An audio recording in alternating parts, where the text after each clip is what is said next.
मेरा नाम आर्यन है। उस वक्त मेरी उम्र 23 साल थी। कॉलेज खत्म हो चुका था और मैं घर वापस आ गया था।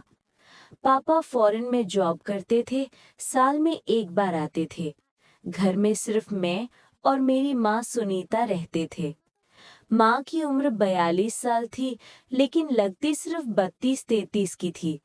गोरा रंग, लंबी सिल्की बाल, हमेशा साड़ी पहनती थी और पल्लू थोड़ा सा नीचे रखती थी। लोग कहते थे कि मैं बिल्कुल अपनी माँ पे गया हूँ।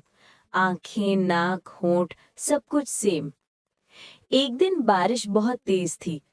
बिजली बार बार जा रही थी। रात के 11 बज रहे थे। मैं अपने कमरे में था। माँ ने आवाज दी, आर्यन, जरा इधर आना बेटा, डर लग रहा है। मैं उनके कमरे में गया। माँ बेड पे बैठी थी। एक छोटी सी नाइट लैम्प जल रही थी। उन्होंने एक हल्की सी कॉटन नाइटी पहनी थी। बाल खुले हुए थे और पसीने से थोड़ी सी गीली लग रही थी। बेटा, आज बारिश में बिजली काटती, ठंड भी लग रही है। तो मेरे पास सो जाना आज, जैसे बचपन में सोता था। मैं शर्मा गया, लेकिन माँ ने अपना ब्लैंकेट उठाकर साइड कर दिया। मैं धीरे से उनके बगल में लेट गया। पहले तो थोड़ी दूरी थी, लेकिन बारिश की आवाज और तेज हुई तो माँ मेरे तरफ खिसक आई। उनका गर्म सांस मेरे कान पे लग रहा था। माँ ने धीरे से मेरा हाथ पकड़ा और अपने सीने पे रख दिया, जैसे मुझे तसल्ली दे रही हो। मैं सहम गया। दिल तेजी से धड़कने लगा। बेटा, तू बड़ा हो गया ना अब? माँ ने धीमी आवाज में पूछा। हाँ माँ। तो कुछ बातें अब समझता भी होगा ना? फिर माँ ने मुझे अपनी बाहों में खींच लिया। उनकी सांसें तेज थी। उन्होंने मेरे बाल सहलाने शुरू किए, मेरी पीठ पे हाथ फेरने लगी। मैं उनकी छाती से चिपक गया। माँ का दिल भी बहुत जोर से धड़क रहा था। पूरी रात हम ऐसे ही लिपटे रहे। माँ बार बार मुझे अपना बना रही थी, मुझे सीने से लगा रही थी, मेरी हर सांस को अपनी सांस में मिला रही थी। मैं भी उन्हें छोड़ नहीं पा रहा था। कितनी बार उन्होंने मुझे अपना फील कराया, कितनी बार उन्होंने मुझे एहसास दिलाया कि अब मैं सिर्फ उनका बेटा नहीं, कुछ और भी हूँ।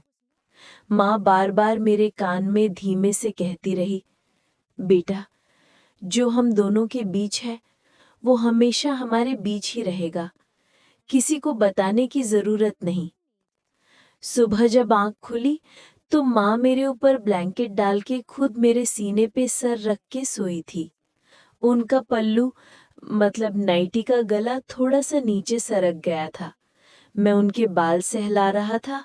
माँ की आंख खुली और उन्होंने मुस्कुराते हुए कहा, गुड मॉर्निंग मेरा राजा बेटा।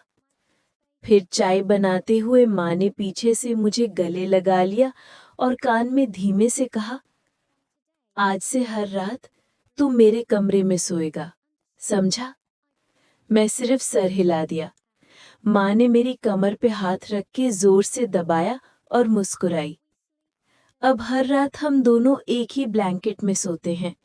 माँ मुझे अपना सब कुछ दे देती है और मैं उनका हर दुख, हर तन्हाई दूर कर देता हूँ। लोग कहते हैं माँ बेटे का रिश्ता दुनिया का सबसे पवित्र रिश्ता होता है। हाँ, होता है, लेकिन कभी-कभी वो पवित्रता भी इतनी गहरी हो जाती है कि उसके बाद कोई और रिश्ता जरूरी नहीं लगता।